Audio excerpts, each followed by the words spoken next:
¿Imagina usted vivir rodeado de abejas? Pues esa es la realidad de una familia de Bayamón en el área metropolitana de Puerto Rico que de la noche a la mañana ha visto cómo su hogar se inunda con la incómoda presencia de los insectos que hacen de sus vidas insoportables. Julio Rivera Saniel nos tiene las imágenes.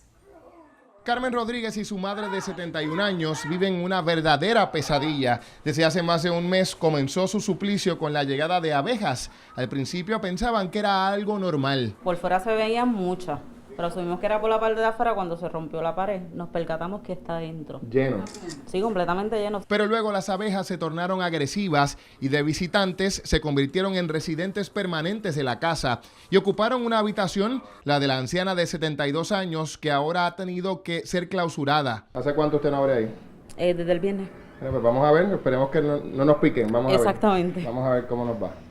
Tiene una toallita aquí en el suelo para eso también, ¿verdad? Sí, porque me llamé al departamento de manejo de emergencia, le expliqué la situación.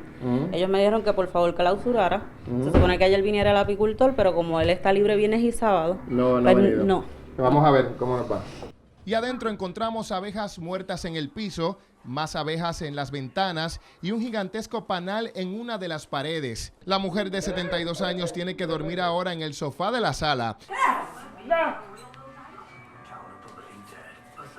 Estaba durmiendo y se asustó. Su hija y un menor duermen en otro de los cuartos. Han llamado a las autoridades, incluyendo a Manejo de Emergencias Municipal, pero aún no sucede nada. Llamaron allá, yo nuevamente llamé, quedaron en que iban a venir ayer con el apicultor. ¿El sábado? Ayer sábado, sí, ayer sábado, pero todavía hasta el día de hoy no han llegado. Y llevamos un mes desde que usted pidió ayuda y nadie ha venido. Exactamente, y me preocupa, pues tengo mi mamá que es una persona de 72 años, soy la muda, me le dio un derrame cerebral hace 2 años. Y mientras alguien, quien sea, les ayuda, la casa de esta familia de Bayamón sigue invadida por las abejas.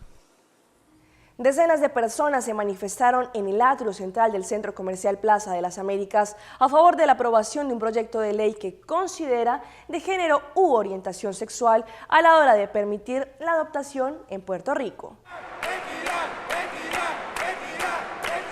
Decenas de personas de diferentes trasfondos, ideologías y orientación sexual marcharon en el atrio central de Plaza Las Américas en un esfuerzo por visibilizar su lucha por conseguir que parejas con perfiles adecuados, no solo heterosexuales, puedan adoptar. Esta pareja tiene una niña que tiene 14 años. Desde que tenía 8 sabe que además de su madre biológica, tiene una segunda madre que le ha criado. El Tribunal Supremo falló en contra de que se le reconozca su apellido. Pero el proyecto 437, según aseguran, podría cambiarlo todo para ellas y para otras parejas. Bueno, para nuestra hija supondría tener una familia legitimada. Significaría que ella pueda usar su apellido, que ella pueda tener las protecciones del Estado que tienen todos los niños y niñas en familias heterosexuales.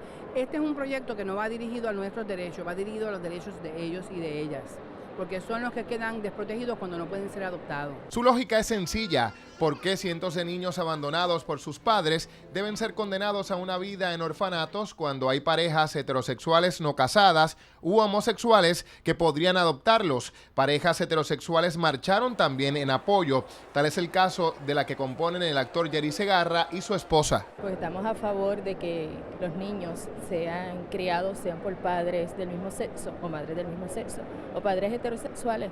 El amor para los niños que hay para adopción son muchos y hay oportunidades para todos, no importa si estamos casados o no. Entendemos que hay niños con necesidad de hogar, hay padres con necesidad de criar y cuidar a un ser indefenso, que los prejuicios no deben ser razón para que estos niños no tengan un hogar. El proyecto 437, radicado por la senadora popular Maritere González, aguarda por ser considerado en el Senado y si bien tiene favorecedores, también cuenta con múltiples detractores, entre ellos sectores del mundo religioso, la delegación del PNP y algunos de los integrantes de la delegación del Partido Popular.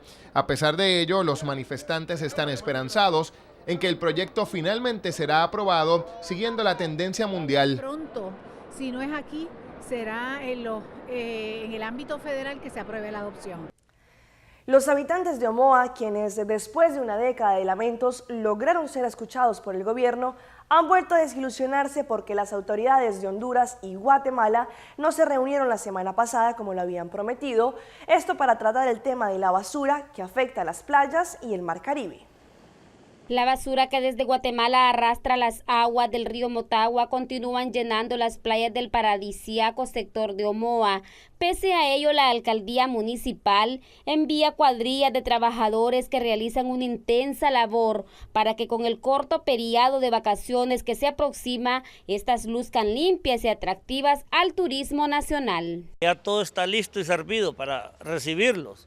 No tengan pena de la basura, esto ya está limpio para poderlos recibir, y esto es un esfuerzo propio nuestro, porque seguimos esperando respuesta de qué es lo que ha hecho Serna y qué es lo que ha hecho otra institución. Por su parte, miembros del patronato y empresarios del turismo siguen preocupados porque todavía ninguna autoridad del vecino país se ha pronunciado al respecto, a fin de encontrar una solución a este problema que afecta la economía de ese municipio. Hemos puesto denuncias, quejas a la municipalidad, las autoridades, se ha movilizado el patronato a Puerto Barrios a hablar con la alcaldía ya y no hay solución. Esto cada día es peor, la cantidad de basura plástica que llega a las playas y está ausentando completamente el turismo. Recientemente, técnicos de la Secretaría de Energía, Recursos Naturales, Ambiente y Minas, fiscales del Medio Ambiente, del Ministerio Público y personal de salud recorrieron el lugar y encontraron botes, bolsas, botellas y desechos químicos que desembocan al Mar Caribe a través del río Motagua, que recorre 486 kilómetros dentro del territorio guatemalteco. Estas autoridades prometieron entregar un informe al gobierno a fin de que se tomen las medidas pertinentes. Sin embargo, hasta el momento no se ha tenido respuesta. Para 11 Noticias, Judith Reyes. Vamos a un corte comercial, pero ya regresamos con más información aquí en Pulso Latino.